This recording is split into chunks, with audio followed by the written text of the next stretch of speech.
आज की इस वीडियो में हम बात करेंगे पार्ट 4 वैदिक काल। वैदिक काल का मतलब होता है वेदों का काल। वैदिक काल का समय जो है 1500 ईस्वी से 600 ईस्वी तक माना जाता है। वैदिक काल में हम बात करेंगे आर्य कौन थे, ये कहाँ से आए थे और कहाँ पर आकर बस गए। फिर बात करेंगे इनका रहन सहन का तरीका कैसा था। फिर इसके बाद बात करते हैं कि आर्यों का प्रारंभिक जीवन कैसा था, ये कहाँ से आए और कहाँ पर आकर बस गए थे, ये किन किन पशुओं को पालते थे और ये किन किन नदियों के किनारे रहते थे। फिर बात करते हैं इसके बाद कि आर्य सभ्यता का प्रसार कहाँ कहाँ से हुआ था और इसके अंतर्गत कौन कौन से क्षेत्र आते थे। फिर इसके बाद बात करते हैं हम वेदों की। वेद संख्या में कितने थे, वेद शब्द की उत्पत्ति किस शब्द से हुई है और किस वेद में कौन कौन सी बात कही गई है या किस किस बात का वर्णन किया गया है। तो यहाँ हम सबसे पहले हम बात करेंगे वैदिक काल के जीवन परिचय की, कि वैदिक काल में पशु हमारे लिए शुरू से ही उपयोगी रहे हैं। क्या आप जानते हैं कि पशुओं को पालने की परंपरा कब से चली आ रही है? तो हम आपको बता दें कि प्रारंभ में आर्य भी पशुपालक थे।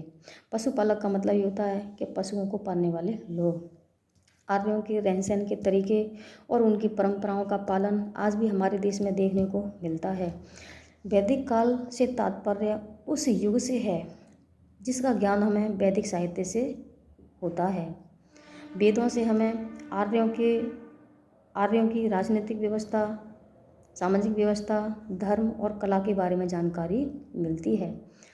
वैदिक सभ्यता को आर्य सभ्यता भी कहा जाता है। आर्य का मतलब होता है उत्तम या श्रेष्ठ। प्राय ऐसा माना जाता है कि हड़प्पा सभ्यता के बाद वैदिक संस्कृति का विकास हुआ था। अब बात करते हैं कि प्रारंभ में आर्यों का जीवन कैसा था। वैदिक काल में आर्य इधर से उधर घूमते रहते थे और ये कबीलों में रहते थे। ये गाय घोड़ा बैल आदि पशुओं को ये पालते थे। आर्य चारा पानी और उपजाऊ भूमि की तलाश में एक स्थान से दूसरे स्थान पर ये जाते रहते थे। जहाँ इनको चारा पानी और उपजाऊ भूमि मिल जाती थी ये वहीं पर जाकर के बस जाते थे। शुरू से आर्य समूहों में आए और अलग अलग स्थानों पर जाकर के ये बस गए।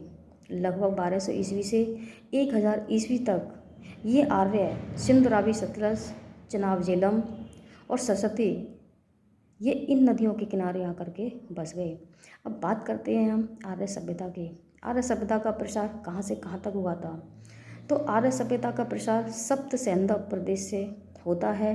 सप्त सैंधव प्रदेश में आर्य कहाँ से आए थे, ये कहाँ से आकर के बस गए थे, इसके बारे में इतिहासकारों के बीच में आज भी मतभेद हैं। कुछ इतिहासकारों का ये मानना है कि आर्य बाहर से आए और भारत में आके बस गए और कुछ इतिहासकार ये मानते हैं कि आर्य भारत के ही निवासी थे।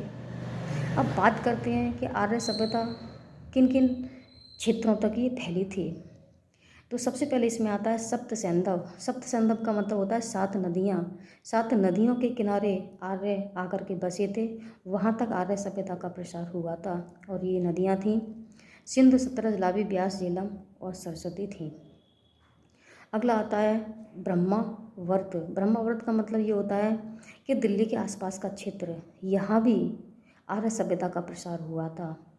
अगला आता है ब्रह्म ऋषि। ब्रह्म ऋषि का मतलब ये होता है गंगा यमुना दो आपका क्षेत्र, यहाँ तक भी आर्य सभ्यता का प्रसार हुआ था। अगला आता है आर्यवर्त। आर्यवर्त का मतलब ये होता है कि हिमाचल से विंध्याचल पर्वत तक का क्षेत्र तक, यहाँ तक आर्य सभ्यता का प्रसार हुआ था।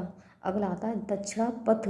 इसका मतलब ये होता है कि विंध्याचल पर्वत के नीचे वाला भाग यानी दक्षिण वाला हिस्सा, यहाँ तक आर्य सभ्यता का प्रसार हुआ था। अब हम बात करते हैं वेदों की, कि वेद शब्द की उत्पत्ति संस्कृत भाषा के विद शब्द से हुई है। वेद संख्या में 4 थे, ऋग्वेद, यजुर्वेद, सामवेद और अथर्ववेद।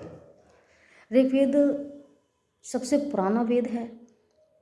इसमें 10 भाग थे जिसे मंडल कहते थे। इसमें ऋग्वेद में देवताओं को संबोधित करने की प्रार्थनाओं का वर्णन किया गया है, जिन्हें ऋचा कहते हैं।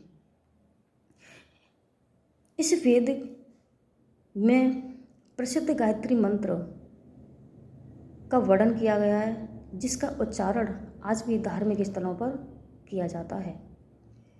इसके बाद आता है यजुर्वेद।